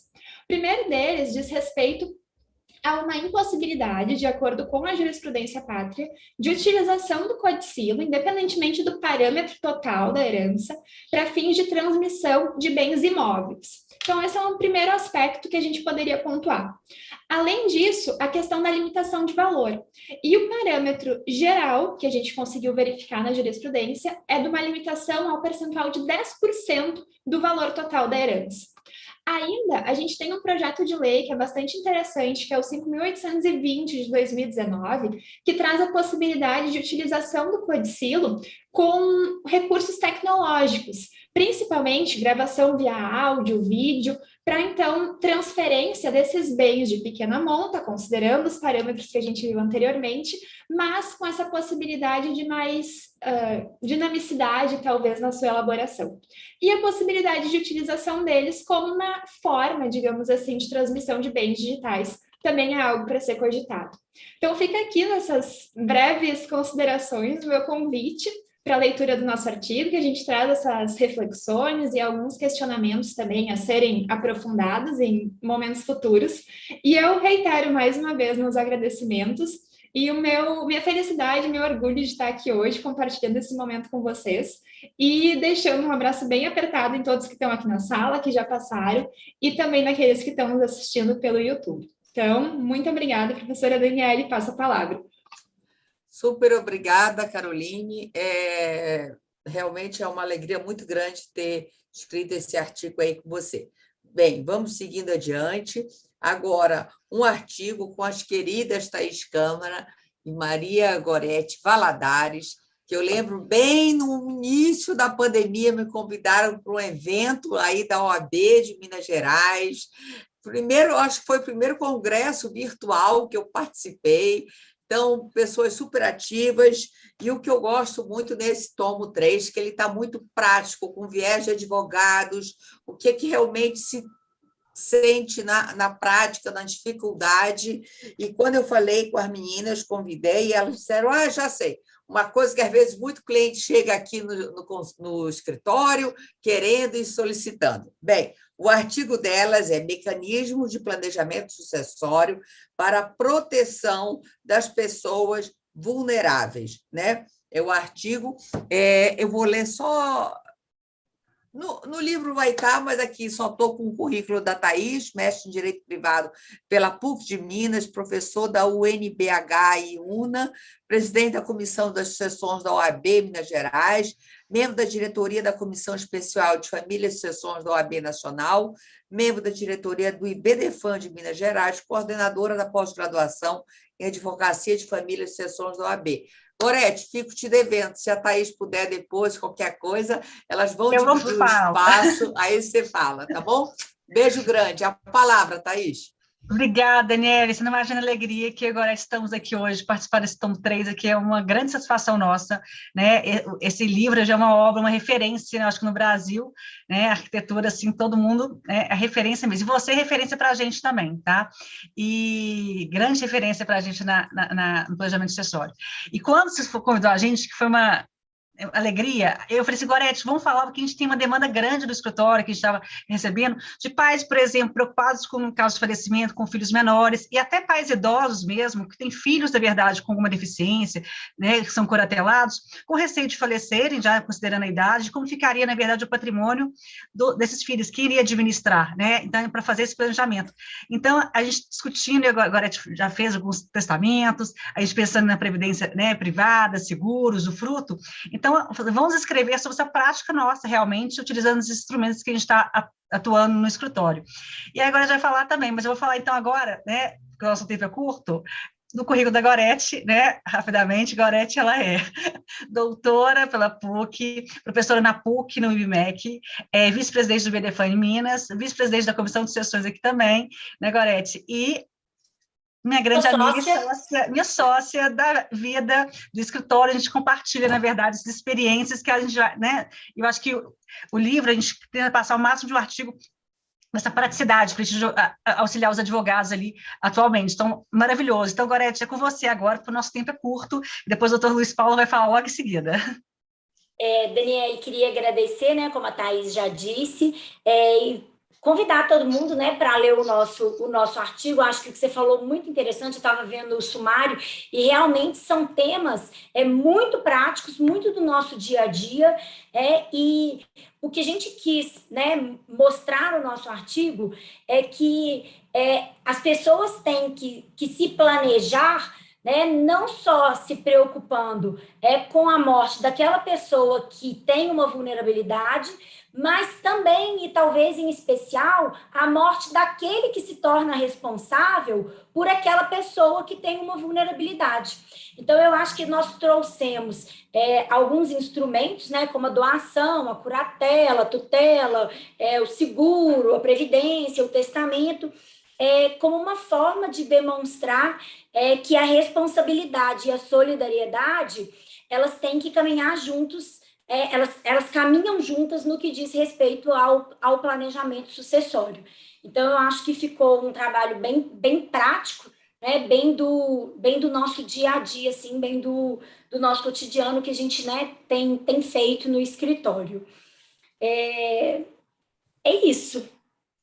Não, tá aí, Gorete, super obrigada. Dizer que a Gorete também trabalha, participa lá também do nosso curso Planejamento Patrimonial Sucessório. Sou aluna. Aluna, mas participa. Estou adorando ser aluna, é muito bom. Mas e é uma alegria muito grande, porque é um curso que visa isso, as pessoas que trabalham no dia a dia e qualificar mais nessa área. Dá uma boa noite ao Fernando, que está aí dando ar da sua graça. Obrigado, Fernando. E convidar mais uma vez a todos para participarem da 4ª edição do Congresso do Arquitetura do Planejamento Sucessório, uma edição especial com palestras e workshop. E lembrando que no chat está o link para o sorteio que vai ter, não só de uma vaga, de uma inscrição, né, Simone? Mas também do tomo, dos 3 tomos, gente. Até eu estou querendo entrar nesse sorteio. Esse sorteio vai ser bom. Vou ver se a editora permite aí os 3 tomos. Bem, agora passando a palavra para o querido amigo Luiz Paulo Vieira de Carvalho. Olha lá, amigo, hein, Luiz Paulo, dizendo assim que chamava ele só de senhor, ele, Daniele, para com isso. E que, né, estudei nos livros deles, estudo nos livros deles. Nós fizemos uma live recente que a tecnologia quis nos vencer, mas já foi só no final. E o que eu tive de repercussão de pessoas que adoraram, advogados de São Paulo. Olha, acabei de ver, no outro dia, viu que a gente conseguiu salvar, né? Apesar das intervenções do Instagram, mas que foi excelente. Muito obrigado, professor, pela sua disponibilidade de participar do livro, de estar aqui, de participar do Em Pauta, desse projeto aí que o senhor encampou também, entrou junto, e que eu só posso agradecer. Seu currículo, eu só vou fazer assim, rapidamente, porque senão eu gasto todo o tempo da fala só lendo o currículo dele. Advogado, consultor jurídico, parecerista, árbitro, professor e conferencista emérito da Emerge, de várias outras, autor de diversas obras, livros. Não precisa falar muito não dele, que eu não quero perder tempo e sim lhe ouvir. Professor, a palavra para o senhor. Agora, uma boa noite, é um prazer enorme estar aqui. Quem não está nos assistindo, e as juristas, eu acho maravilhoso, entendeu? Esse lado feminino, as juristas e os juristas. Antigamente eram os juristas e as juristas eram uma coisa rara. Hoje em dia, que nem concurso, né? Eu fiz os concursos que eu examinei muito em concurso, assim, 80% são mulheres, os homens vinham com uma raiva. Aí diz, Luiz Paulo, é que a gente não tem tempo. Eu falei, elas têm muito menos tempo que vocês, entendeu? Só que eu sou fã absoluto de tudo que seja feminina, etc, etc. Então é um prazer enorme ver que nós estamos aqui com as juristas, eu estou vendo só o Fernando, mas nós somos minoria. Olha só, nós somos minoria no momento. São 4 em 13 hoje. Olha só, ela diz assim, eu sempre reclamava que ela falava, o senhor. Eu falei, Daniele, eu sei que eu já sou um senhor, entendeu? Agora, o senhor está no céu, aquele que nos protege. E ela agora já falou senhor de novo. Ela foi me perseguindo. E agora, há pouco tempo, nós tivemos uma live que a tecnologia nos venceu, realmente, porque no final eu não estava entendendo nada do que estava acontecendo, mas estava adorando, nós nos divertimos muito. e falamos sobre esse tema, sobre o testamento, disposições testamentárias em geral, interpretação nós não falamos muito, não deu tempo. Agora, é uma honra estar aqui com vocês. Eu gosto muito de ler todo dia, direito à minha paixão. E a primeira vez que eu li o livro, Planejamento Sucessório, eu falei, mas que ótimo, tem vários assuntos, não é só o fato, é o direito também. São artigos muito interessantes. E conheci a Dani, assim, também virtualmente, embora seja presencial, na realidade, uma live, se não me engano, com o Felipe Quintela, não foi isso? Foi. E aí a Dani me convidou para escrever um artigo. E eu escrevia... Eu tenho uma paixão também por testamento muito grande, embora seja como todo brasileiro, eu sou medroso, né? Porque o brasileiro não gosta de fazer testamento, acha que dá azar, que a sombra da morte aparece na janela, o corvo, etc. E eu já fiz 3 testamentos, adoro fazer. Você vai estudando, vai vendo os casos práticos no escritório. Eu sou defensor público em atividade, eu fui defensor geral do Rio de Janeiro, entendeu? Tem os casos práticos, você vai querendo escrever, ler, etc. Então, eu adoro testamento, mas eu fiz 3, e todas as vezes que eu fiz testamento, eu não dormi bem. Sempre o testamento público. Para o testamento público tem um detalhe, né? Antigamente todo mundo dizia, não, o filho chegava no escritório e dizia assim, doutor, eu quero saber, eu sei que meu pai, como é que eu posso saber se ele fez um testamento? Você tira uma certidão, meu filho. Ah, mas então eu vou saber o conteúdo? Você vai saber o conteúdo, o direito de certidão é condicional, etc, etc. Hoje em dia, então, o que acontecia? Provocava uma briga na família enorme. E muitas vezes, na experiência do dia a dia, eu vi o testador revogando o testamento para evitar a confusão familiar em vida, quando não há nem herança. Hoje em dia, embora eu não ache muito legal, você já tem umas resoluções que proíbem que o texto do testamento público seja exibido, etc, etc. Então, o que eu vou contar praticamente para vocês são experiências, assim, em 3 minutos, porque daqui a pouco a editora Fórum bate o gongo, experiência no escritório sobre disposições testamentárias.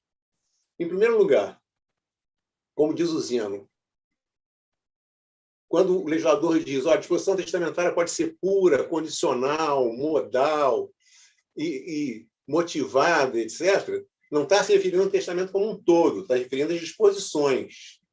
Nessas disposições testamentárias, outro dia um grande advogado tributarista me perguntou assim, mas Paulo, nós fizemos aqui um testamento com o maior zelo, o maior carinho, etc. Está tudo perfeito, mas eu vou mandar para você dar uma olhada. Escuta, mas eu vou dar uma olhada como? O testamento já está pronto? Não, já foi realizado. Então, tudo bem, eu vou dar uma olhada. É porque tem alguém que vai questionar o testamento, olha como é, o advogado tributarista, e vai entrar com uma ação agora. Eu falei, mas como é que é? Vai questionar o testamento, entrar com uma ação agora? O testador não foi como espiritual ainda, pelo que você me disse, não, ele está vivo. Aí você tem que explicar, escuta, herança, só nasce o direito à herança depois da morte, não é herança de pessoa viva, etc, etc. Mas ele dizia assim, é mesmo? Então que ótimo, vou dizer para o meu cliente que não tem risco. Mas e esse testamento não precisa ser interpretado, né, Luiz Paulo, porque ele está perfeito, etc. Olha, em primeiro lugar, por que é tão importante o planejamento? Porque o testador normalmente é um leigo. Se ele resolver testar no silêncio, fazer as minutas, etc., possivelmente vai dar algum problema. Mas, nesse caso, o interessante foi que, em matéria de interpretação do testamento, esse meu amigo advogado já afirmava que eles fizeram um testamento tão bom que era impossível a interpretação. Isso é um engano, aquele brocardo antigo, né? E quando o texto está claro, não precisa ser interpretado, não é assim. Todo testamento precisa ser interpretado, por melhor redigido que esteja. Então, a importância do planejamento. Aquela pessoa que se dedica à família e sucessões, porque hoje família e sucessões estão entrelaçados, a primeira preocupação dela é ver o testamento sob todos os ângulos da interpretação. E eu procurei escrever nessa obra coletiva, que eu estou orgulhoso de estar, porque, embora a Dani continue me chamando de senhor, entendeu? Eu fico meio triste, entendeu? Foi primeiro tocar no assunto da natureza jurídica do testamento, mas todos vocês conhecem, as pessoas que estão nos assistindo também devem saber, né? Negócio jurídico unilateral, pessoalíssimo, personalíssimo, entendeu? É essencialmente irrevogável, solene, embora o STJ esteja abandonando as solenidades hoje em detrimento de um artigo fundamental para quem trabalha com testamento, que é um 899, que contém um princípio que vocês conhecem, mas que é fundamental sempre. Quando você interpreta um testamento, deve primeiro se preocupar com o quê? Com a intenção, a obediência à vontade do testador, 1899. É a primeira preocupação. Presume-se que todo testamento nasce válido, a capacidade testamentária se presume, mas, ao ser atacado, pode ser desconstituída. E mais, vamos todos, que nós temos o princípio da colaboração no CPC, lutar para que a vontade do testador, no máximo, ela prevaleça. Esse é o primeiro princípio interpretativo interessante. O segundo princípio é que, quando você começa a escrever sobre, já escrevi isso no livro, escrevi um artigo lá em homenagem ao querido Zeno, não gosto nem de pensar no Zeno. O Zeno, que é o Simão, que é meu grande amigo, é o filho sócio-afetivo do Zeno, entendeu? Nós escrevemos na revista da ASP. Eu até escrevi sobre condição, termo e encargo, com base numa obra-prima do Zeno, que é pequenininha. Condição, termo e encargo. Não sei se vocês conhecem essa obra, mas é uma maravilha. Não.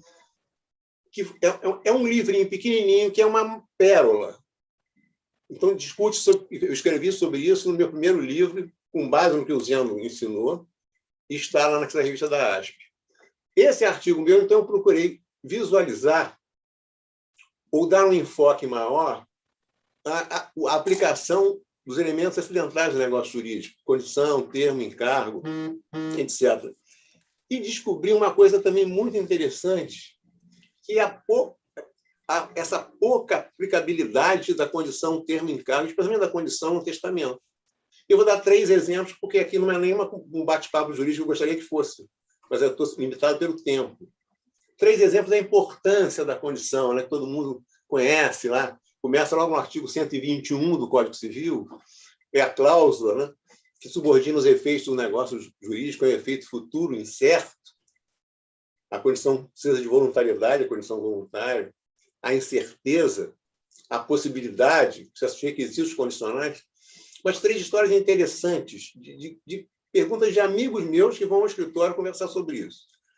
Uma família recomposta, o primeiro exemplo, da importância de você entender o que é a condição suspensiva, geralmente pela partícula C, que é a condição resolutiva. Diz assim, olha, Luiz Paulo, eu casei de novo, etc. Já estou tendo uma filha com ela, mas eu tenho uma casa na praia maravilhosa e minha segunda mulher gosta muito, mas a minha filha do primeiro casamento também gosta. Mas eu quero, de alguma maneira, garantir, colocar isso no testamento, eu quero deixar essa casa para ela, mas minha filha não pode ficar ofendida. Aí eu falei, como é que eu vou fazer isso? Deixar um legado, embora a escritura pública ninguém vai saber o conteúdo hoje em dia, né? Com essas resoluções que estão impedindo isso, de só a parte interessada poderia pedir, ou então alguém a juízo poder pedir, etc. Aí eu disse o seguinte, olha, você tem que usar uma cláusula condicional. Você quer que esse bem seja dirigido a ela depois para a sua morte, da sua atual mulher, mesmo que ela não esteja com você? Ah, não, porque minha filha gosta muito. Ela tem que estar comigo. Então, vamos lá, vamos colocar uma condição. Se, no momento que o testamento produzir efeito, no momento da minha morte, eu ainda estiver, entendeu? Ou estiver com ela, porque ainda é meio... Se eu estiver com ela, etc., esse bem legado será dado a ela. Porém, se naquele momento ela não estiver comigo, consequentemente, quem vai receber o bem legado é a filha que gosta. Não é a filha recém-nascida, é a filha que gosta do imóvel. Aí ele perguntou, mas pode fazer isso, Luiz Paulo? Eu posso fazer condições? Porque, pelo que eu vejo, essa disciplina ela foi, na realidade, disciplinada na parte geral do Código Civil. Aí você tem que explicar, não é muito útil. Uma outra questão, então ele fez o testamento, ele ficou satisfeito, etc. Uma outra questão prática do escritório, que é muito interessante, essa semana passada entrou um senhor, é médico, no escritório, e dizia o seguinte, olha, eu estou quase me divorciando da minha segunda mulher, meus filhos detestam a minha segunda mulher. Aliás, é uma coisa que nunca aconteceu, né, Fernando? Esse negócio dos filhos gostarem da madrasta desde os filmes do Walt Disney, etc. E eu acho que eu não estou aguentando mais, é uma confusão o dia inteiro, etc, etc. Mas eu queria ampará-la. Eu já fiz um testamento para ela, entendeu? Deixando uns legados, uns bens, etc., para ela. Eu queria parar. Eu fui consultar um advogado e disse que não pode. Porque se eu me divorciar, automaticamente esse testamento que eu fiz perde a sua eficácia. Aí eu disse para ele o seguinte, mas sabe que, Simone, tem doutrinador que diz isso, né? Primeiro princípio constitucional, ninguém é obrigado a fazer ou deixar de fazer alguma coisa não é virtude de lei. Princípio testamentário, sempre em favor do testamento ou obediência à vontade do testador. Tem doutrinador que diz isso. Isso acontece, na realidade, sabe aonde? Em Portugal. No direito português, eu fiz meu mestrado lá, quando todo mundo dizia, vai para Portugal, Portugal não é nem a Europa, hoje é o país mais na moda do mundo, eu vou todo ano para lá e adoro, entendeu? E em português, se você se divorcia, é causa de caducidade do testamento que um cônjuge faz para o outro. Mas aqui eu expliquei para ele, aqui nós temos um princípio constitucional, ninguém é obrigado a fazer ou deixar de fazer alguma coisa, não é virtude de lei. Portanto, esse testamento vai continuar válido. Ah, mas você está me dizendo, doutor Luiz Paulo, que existem alguns doutrinadores que defendem isso. Então, vamos fazer o seguinte, vamos deixar isso bem claro dentro do testamento, dentro dessas possibilidades condicionais, etc., e dizer o seguinte, mesmo que no momento da minha morte eu não esteja mais com ela, eu deixo para ela isso e aquilo. Por quê? Porque, embora eu esteja quase divorciando, que não estou aguentando mais a vida, porque aquela família recomposta, que parece que eram 6 filhos, ela tem 3, ele tem 3, mesmo assim, eu quero deixar isso esclarecido. Isso, na realidade, é a utilização de uma condição. E eu achei lindo isso. Ficou expresso no testamento, mesmo que eu não esteja mais com ela no momento da morte, esse testamento terá plena eficácia, etc, etc. E para finalizar, porque eu não sei, até agora eu não vi aqui. Não, já passou, já esgotou, professor. E a última coisa que é interessante, que outro dia eu vi uma live, que eu não vou dizer com quem, em que um jurista muito simpático disse, eu tenho uma verdadeira paixão pelos juristas antigos que escreveram sobre sucessões. Entendeu? Diz assim, não, mas os juristas antigos estão ultrapassados, etc. E outro dia caiu nas minhas mãos para examinar um testamento sobre uma cláusula chamada privatória ou cassatória.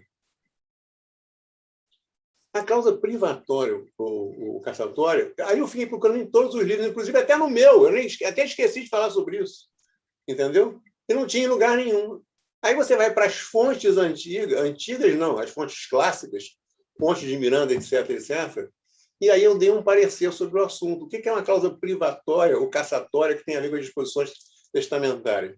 É aquela que eu digo assim, eu deixo para a Dani, vamos supor que não tenha dinheiro necessário, estou em um grupo de juristas, deixo para a Dani isso, as melhores coisas.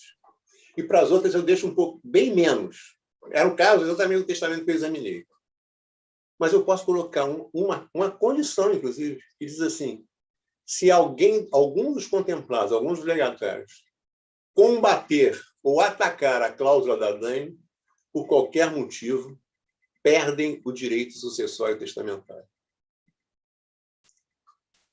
E o que acontece? O que a doutrina diz, na realidade, eu vou até acrescentar na 5ª edição, porque realmente eu nem ventilei esse assunto. O que acontece? Essa cláusula, em princípio, é válida. Obediência à vontade do testador. A não ser que a cláusula a ser atacada seja inválida, ofenda a ordem pública e haja um motivo para sua desconstituição. Então, para resumir, as disposições testamentárias devem ser feitas pelos especialistas que estão aqui, Simone, Patrícia. Patrícia, coitadinha, estava com uma vozinha, mas estava bonito, Patrícia, a voz dela, não deve estar ouvindo. E mais, sempre lembrando que, por mais que nós sejamos, ou alguns acham que nós somos especializados, uma intensa atenção com toda essa doutrina anterior ao Código Civil e a possibilidade de você jogar para satisfazer o seu cliente com essas cláusulas condicionais, etc, etc. Então, foi um prazer enorme descobrir que eu ultrapassado o tempo. É para compensar 2 coisas, você me chamar de senhor e aquela interrupção que houve da última vez.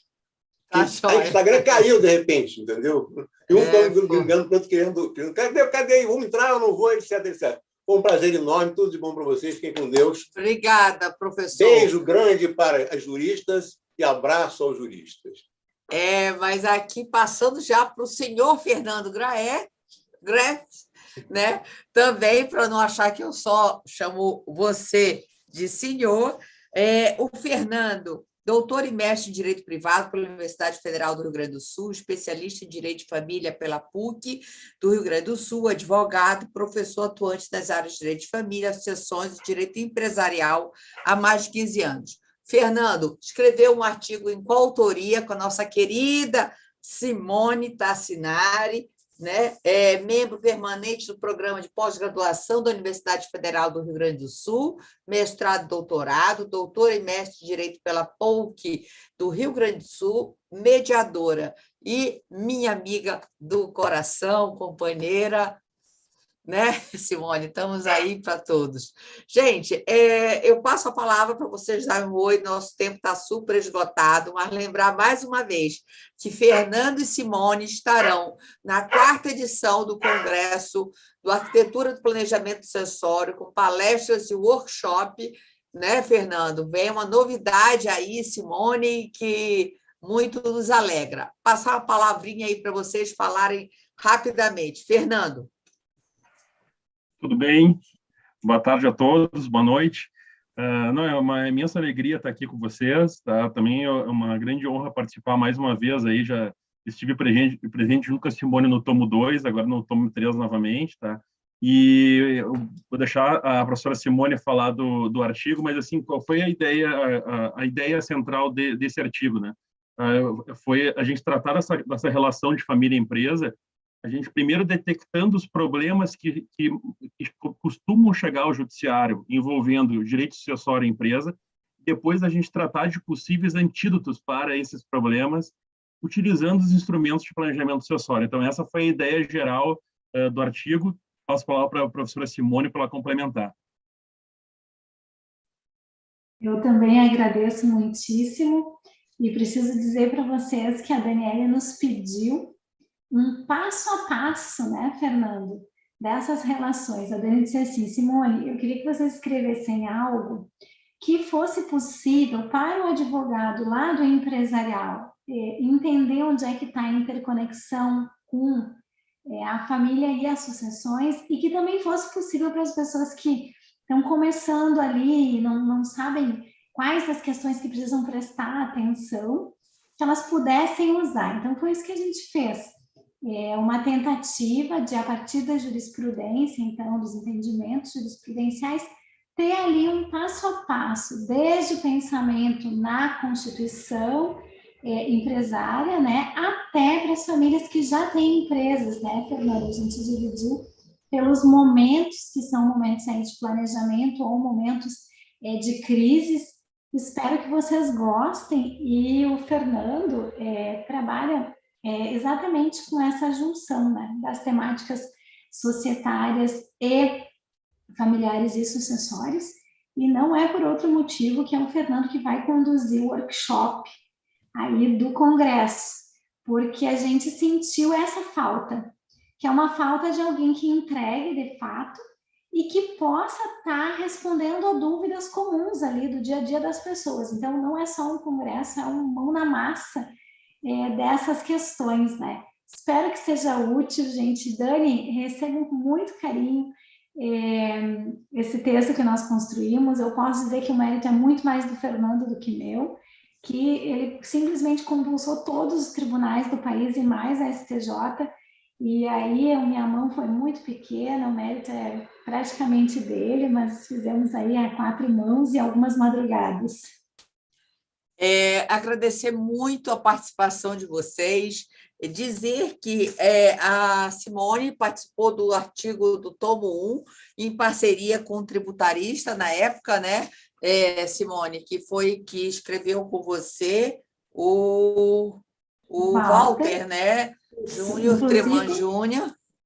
O Walter, a gente já está atualizando, porque a gente teve uma atualização da jurisprudência do Supremo Tribunal Federal, e a gente está atualizando o texto para sair na atualização, que a Dani já está pensando, né? Vocês sabem que a Daniele não para, ela está lançando esse, mas já está planejando o próximo, para a gente não ficar com informação desatualizada, né? Então, o Walter já está lá com o projeto.